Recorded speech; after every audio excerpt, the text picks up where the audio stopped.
Good evening అందరికీ. Sorry, morning నుంచి అయితే వీడియో చేయడానికైతే టైం కుదరక చేయలేదు. సో ఈరోజు టాపిక్ వచ్చేసి ఇంటర్నేషనల్ రేడియో డే. రేడియో అంటే మనకు తెలిసిందే, అది ఇంగ్లీష్లో అయినా రేడియో అని అంటాం, తెలుగులో అయినా సరే రేడియో అని అంటాం. ఇంతకుముందు కాలంలో లైక్ 1980s 1990s 2000 ఆ టైంలో, అంటే అప్పుడు టీవీస్, వీసీడీస్, డివిడీస్ లాంటి టైంలో ఎక్కువ రేడియోలో వాడేవాళ్ళు అనమాట. దాంట్లో ఎక్కువ మనకి వీడియోస్ రావు, ఓన్లీ ఆడియో వినేవాళ్ళం. అందాకెందుకు, నేను పుట్టిన 96 కదా, అప్పుడు కూడా నేను ఏమన్నా సాంగ్స్ కావాలంటే క్యాసెట్స్ దొరికే, అప్పుడు 10 రూపాయలు, 20 రూపాయలు, 30 రూపాయలు క్యాసెట్ ఉండే. సినిమా బట్టి క్యాసెట్ బట్టి రేట్ ఉంటుంది. అసలు క్యాసెట్ అంటే అది ఎంటీ క్యాసెట్ని తీసుకొని వీళ్ళు సినిమా ఎక్కిచ్చి అమ్మేవాళ్ళు.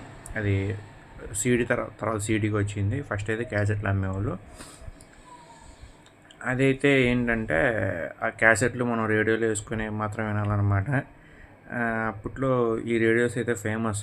సో ఇది ఇంటర్నేషనల్ వైడ్ అయితే జరుపుతారనమాట రేడియో డే. ఎందుకంటే ప్రపంచవ్యాప్తంగా రేడియో అనేది ఒక విప్లవం అని మనం చెప్పుకోవచ్చు. అంటే అప్పుడు టెక్నాలజీ తక్కువ ఉన్న కాలంలో ఇప్పుడు మనకి అంటే ఫోన్లు వచ్చేసినాయి, ఇప్పుడు టెక్నాలజీ అప్డేట్ అయింది. ఎవ్రీ మినిట్ వీడియో వస్తున్నాయి మనకి, అంటే లైక్ ఎవ్రీ మినిట్ వార్తలు వస్తున్నాయి మనకి. కానీ ఒక 30 years 40 years 50 years బ్యాక్కి వెళ్తే అప్పుడు వార్తలు వినాలంటే రేడియోస్, లేదంటే కొన్నిలాగాక దూరదర్శన్ అని టీవీలో వచ్చేది. అది మనకు తెలిసింది గవర్నమెంట్ వాళ్ళ ఛానల్.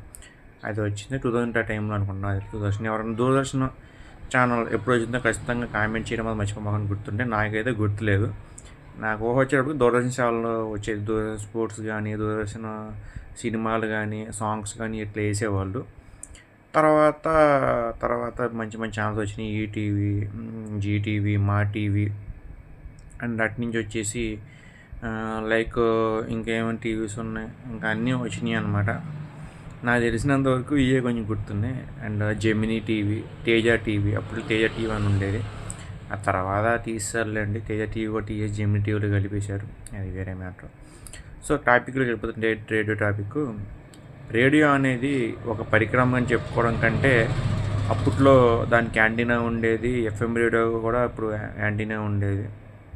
సో ఆ యాంటీనా ద్వారా మనకు న్యూస్ అయితే వచ్చాయన్నమాట. ఎప్పుడైనా క్లైమేట్ సరిగ్గా బాగోకపోతే స్ట్రక్ అవుతుండేవి. ఈ ఎంతమంది ఫేస్ చేశారో కూడా ఖచ్చితంగా కామెంట్ చేయడం మాత్రం మర్చిపోమాకండి.